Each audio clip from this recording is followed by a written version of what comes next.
ফিরে এলাম ব্রেকের পর কথা ও কবিতাকে সাথে নিয়ে। আমার সঙ্গে রয়েছেন মহুয়া চৌধুরী। আপনারাও যদি কথা ও কবিতায় অংশগ্রহণ করতে চান, আমাদের সঙ্গে আড্ডা দিতে চান, যোগাযোগ করুন 9433531731 এই নম্বরে। মহুয়াদি, তোমার সঙ্গে তো ভীষণ সুন্দর একটা মুহূর্ত আমাদের কাটছে, কিন্তু একটা কিরকম গুরুগম্ভীর একটা পরিবেশ মনকে ছুঁয়ে থাকলো। এবার আমার মনে হয় একটু একটু প্রেম প্রেম, একটু কি কিছু প্রেম শোনাবে আমাদের? নিশ্চয়ই নিশ্চয়ই। প্রেম ছাড়া, প্রেমের কবিতা ছাড়া আসলে ঠিক জমেও না, ভালো লাগাটাও তেমন করে তৈরি হয় না। আমি প্রথমে চেষ্টা করেছিলাম একটু স্বাধীনতার স্বাদটা দেওয়ার জন্য বা নিজেও পেতে। তো এখন আমি একটা প্রেমের কবিতা পড়ি। হ্যাঁ, হ্যাঁ, আহ, শোনাও। মালতীলতা বালিকা বিদ্যালয় সবারই মোটামুটি জানা। ভীষণ জানা একটা হ্যাঁ, কবিতা, জয় গোস্বামী। কিন্তু বারে বারেই শুনতে ভালো লাগে। কবিতাটাই এমন, হ্যাঁ, নিজের মেয়েবেলাটা মনে হয়ে যায়, একদম তাই না? একদম একদম শৈশবের তা যে। বলে এইরকম মেয়েবেলা তোমারটা আমি এখন শুনতে চাইছি না, কবিতাটাই শুনি। আচ্ছা, ঠিক আছে, আমি শোনা। শোনাই।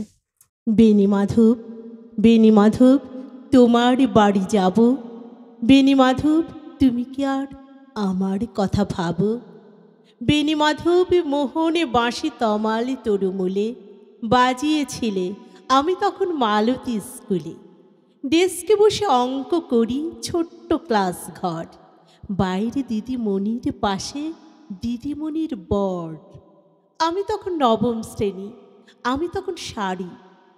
আলাপ হলো বেণী মাধব, সুলেখাদের বাড়ি। বেণী মাধব, বেণী মাধব, লেখাপড়ায় ভালো, শহর থেকে বেড়াতে এলে আমার রং কালো। তোমায় দেখে এক দৌড়ে পালিয়ে গেছে ঘরে। বেণী মাধব, আমার বাবা দোকানে কাজ করে। কুঞ্জে অলি গুঞ্জে তবু ফুটেছে মঞ্জরি, সন্ধেবেলা পড়তে বসে অঙ্কে ভুল করি। আমি তখন নবম শ্রেণী, আমি তখন 16। ব্রিজের ধারে বেণী মাধব, লুকিয়ে দেখা হলো। বেণী মাধব, বেণী মাধব, এতদিনের পরে সত্যি বলো, সেসব কথা এখনো মনে পড়ে? সেসব কথা বলেছ তুমি তোমার প্রেমিকাকে। আমি কেবল একটি দিন তোমার পাশে তাকে দেখেছিলাম, আলোর নিচে অপূর্ব এক আলো। স্বীকার করি দুজনকে মানিয়েছিল ভালো। জুড়িয়ে দিল চোখ আমার, পুড়িয়ে দিল চোখ। বাড়িতে এসে বলেছিলাম ওদের ভালো হোক। রাতে এখন ঘুমোতে যাই একতলার ঘরে, মেঝের উপর বিছানা পাতা, জ্যোৎস্না এসে পড়ে। আমার পরে জীবন ছিল চোরাপথের বাঁকে, হারিয়ে গেছে, জানি না আর কার সঙ্গে থাকে। আজ জুটেছে কাল কি হবে, কালের ঘরে শনি। আমি এখন এই পাড়ায় সেলাই দিদিমণি। তবু আগুন, বেণী মাধব, আগুন জ্বলে কই। কেমন হবে আমিও যদি নষ্ট মেয়ে হই। ভীষণ সুন্দর, মানে কবিতাটাই তো একটা অসাধারণ, মানে কবির একটা অসাধারণ সৃষ্টি কবিতাটা। তারপরে সত্যি। তো হ্যাঁ, তারপরে তো বিভিন্ন জন বিভিন্নভাবে এটা আবৃত্তি করেন, প্রত্যেকের কাছেই একটু নানান স্বাদ আমরা পাই। হ্যাঁ, আর আমার কাছে কবিতার ক্ষেত্রে আমার যেটা মনে হয় যে সেটা যদি আমি আমার মতো করে পড়ার চেষ্টা করি, তো এটাই হচ্ছে আমার ভাবনা। কবিতাটা যেন আমার হয় বা আমার শৈশব হয়, আমার যেন প্রেমটা আমারই যেন হয়। তো এই ভাবনা থেকে পড়া চেষ্টা চেষ্টা করা। করা আর কি। আচ্ছা মহুয়াদি, তোমার পছন্দের কবি, মানে দেখো পছন্দের কবি ওভাবে বলা খুবই কঠিন। এক একজন কবি তার নিজস্বতা নিয়ে ছিলেন, এগিয়ে আছেন, কিন্তু তবু কিছু কবি লেখা নিজের একান্ত হয় না, যেটা হুম, খুব মনে হয় তোমাকে টানে, ভালো লাগে। হুম। এইরকম কয়েকজন কবির নাম যদি আমাদের বলো। আচ্ছা। আসলে পছন্দের কবি বা তাদের নাম শেষও করা যায় না। জানোই যে আমরা মানে পড়তে তো ভালো লাগে। তো প্রথমত রবীন্দ্রনাথের কথা বলতেই হবে। নজরুল আমার খুব পছন্দ। আর আরেকজন কবি আমার ভীষণই পছন্দ, তাসলিমা নাসরিন। তো তাঁর কবিতাগুলো, তাঁর কথাগুলো বেশ যেন মনে হয় যে অনেক সময় অনেকটা সাহস দেয়, অনেকটা নিজের কথার মতোও মনে হয়। তো সেরকম আবার সুনীলের কবিতা, শুনিব। সে একটা অদ্ভুত সুন্দর কবিতাগুলো। তো যেটাই পড়তে যায় বা বিভিন্ন কবিতা এক একটার এক এক রকম স্বাদ। এই স্বাদ দিয়ে আমরা পরের কবিতায় আবার যাব। একটু রবীন্দ্রনাথই যাই আর কি, শোনাও। কারণ এছাড়া তো আমাদের আর কোনো মানে গতি নেই আর কি। শোনা, আমি রবীন্দ্রনাথের অভিসারটা পড়ার মানে আবৃত্তি করার চেষ্টা করছি আর কি। সন্ন্যাসী উপগুপ্ত। মথুরাপুরীর প্রাচীরের তলে একদা ছিলেন সুপ্ত। নগরীর দ্বীপ নিবেছে পবনে, দুয়ার রুদ্ধ পৌর ভবনে। নিশীথের তারা শ্রাবণ গগনে, ঘন মেঘে অবলুপ্ত। কাহারে নূপুর সিঞ্জিত পদ, সহসা বাজিল বক্ষে। সন্ন্যাসী বর চমকে জাগিল, স্বপ্ন জরিমা পলকে ভাগিল। রূঢ় দ্বীপের আলোকে লাগিল, ক্ষমা সুন্দর চক্ষে। নগরীর নটি চলে অভিসারে, যৌবন মদে মত্তা। অঙ্গে আঁচল সুনীলে বরণ, রুনু ঝুনু রবে বাজে আভরণ।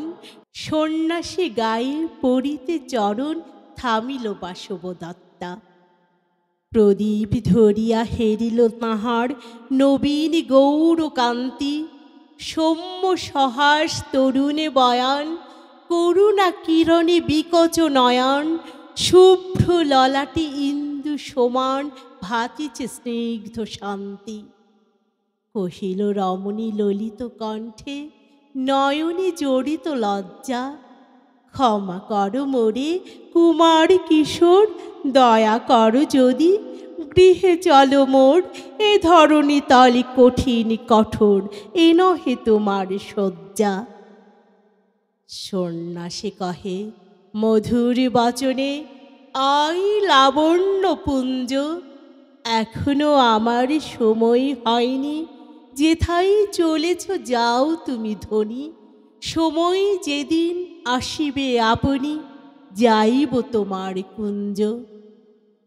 সহসা ঝঞ্ঝা তড়িৎ শিখায়, মেলিল বিপুল আশ্ব। রমণী কাঁপিয়া উঠিল তরাসে, প্রণয় শঙ্খ বাজিল বাতাসে। আকাশে বজ্র ঘোর পরিহাসে, হাসিল অট্টহাস্য।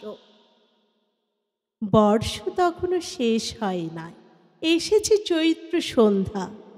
বাতাস হয়েছে উতলা আকুল, পথ দুরুশাখে ধরেছে মুকুল। রাজার কাননে ফুটেছে বকুল, পারুল রজনীগন্ধা। অতি দূর হতে আসিছে পবনে, বাঁশির মদির মন্দ্র। জনহীন পুরী পুরবাসী সবে, গেছে মধুবনে ফুল উৎসবে। শূন্য নগরী নিরখী নীরবে, হাসিছে পূর্ণচন্দ্র। নির্জন পথে জ্যোৎস্না আলোতে, সন্ন্যাসী একা যাত্রী। মাথার উপরে তরু বিথিকার, কোকিল কুহরি ওঠে বারবার। এতদিন পরে এসেছে কি তাঁর, আজই অভিসার রাত্রি। নগর ছাড়াই গেলেন দণ্ডী বাহির প্রাচীর প্রান্তে।